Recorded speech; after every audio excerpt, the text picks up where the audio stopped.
ड्रामे की दूसरी एपिसोड वहीं से शुरू होती है जहाँ पे फरहाद को अपने अब्बू से मार पड़ रही होती है और उसके घर वाले उसको छुड़ाने की कोशिश कर रहे होते हैं। फरहाद चुपचाप मार सह रहा होता है। दूसरी तरफ माही अपनी दोस्त की शादी को खूब इंजॉय कर रही होती है और अपनी भाभी के साथ मिलकर खूब गाना बजाना रहा होता है। इधर फरहाद छत पे अपसेट बैठा होता है तो उसकी बहन फरी और सज्जाद भाई उसको समझाने की कोशिश करते हैं और नाहीद भी ऊपर से आ जाती है, लेकिन फरहाद नाहीद की फिर से बेइज्जती कर देता है। उसे कहता है कि ये सब तुम्हारे अब्बा की वजह से हुआ है। उधर सुबह फरहाद के अब्बू उसकी अम्मी से मशवरा करते हैं और उसे कहते हैं कि मैंने सेठ साहब के यहाँ फरहाद के लिए एक नौकरी ढूंढी है, तो फरहाद को वही नौकरी करनी पड़ेगी। फरहाद के अब्बू फरी को कहते हैं कि जाओ अपने भाई को उठा के लाओ, उसे आज पहले दिन नौकरी पे ले जाना है। फरहाद सहमा हुआ अपने अब्बू के पास आके बैठता है। उसके अब्बू उसे बताते हैं कि सेठ साहब के यहाँ तुम्हारी एक नौकरी पक्की की है, मैंने बड़ी सिफारिश से ये नौकरी तुम्हारे लिए ढूंढी है। उधर दूसरी तरफ सेठ निसार के कुछ मेहमान लंदन से आ रहे होते हैं तो वो माही और अपनी बेटी को तलकीन करता है कि मैं बाहर किसी काम से जा रहा हूँ और मेरे मेहमानों का ख़ुसूसी ख्याल रखना। माही जो कि पहले ही इन कामों में बड़ी तेज़ होती है, वो यकीन दिलाती है कि मैं ख्याल रखूँगी। उधर फरहाद अपने दोस्त के साथ मिलकर अब सेठ निसार के घर जा रहा होता है और ख़ुद को कोस रहा होता है कि मैं कहाँ ये नौकरी करने जा रहा हूँ। फरहाद जब सेठ निसार के घर पहुँचता है तो उनकी शान शौकत, उनकी गाड़ियाँ, उनकी हवेली देखकर हैरान रह जाता है। वो समझता है कि ये सब कुछ जैसे उसका हो। वो ख़ुद को एक नई दुनिया में पाता है और उनकी शान शौकत से हैरान हो जाता है। वो ख़ुद को बहुत ही लकी समझता है कि उसे इस घर में नौकरी मिली है।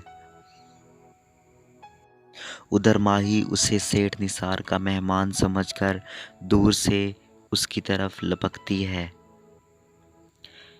माही उसके पास आती है और उससे इज़्ज़त के साथ पेश आती है और उसे अंदर आने का बोलती है और उसे कहती है कि आपको किसी चीज़ की भी ज़रूरत हो तो आपने मुझे कहना है।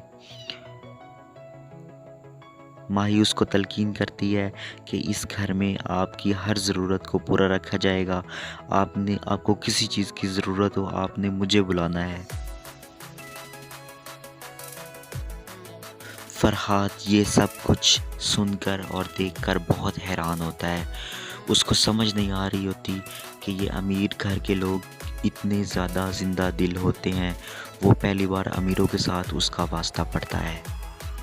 दूसरी तरफ सेठ निसार के असल मेहमान भी आ जाते हैं और सेठ निसार उनको रिसीव करके अंदर लेके आता है। जब माही को पता चलता है कि सेठ निसार के मेहमान तो अभी आए हैं तो वो ये सुनकर बहुत शौक होती है और वो समझती है कि उसने पता नहीं किस फ्राडिये को घर के अंदर घुसा लिया है और कमरे में बिठा लिया है। माही फरहाद के पास आती है और उससे ज़बरदस्ती उसको बाहर निकालने की कोशिश करती है। वही माही जो पहले उसके साथ आराम से पेश आ रही थी अब ज़बरदस्ती कर रही थी। फरहाद बहुत हैरान था। फरहाद चुप करके चला जाता है और माही अपनी दोस्त रिदा को ये सारा वाक़या बयान करती है। रिदा भी ये बात सुनकर बहुत शौक होती है और वो समझती है कि माही थोड़ी थोड़ी सी पागल है।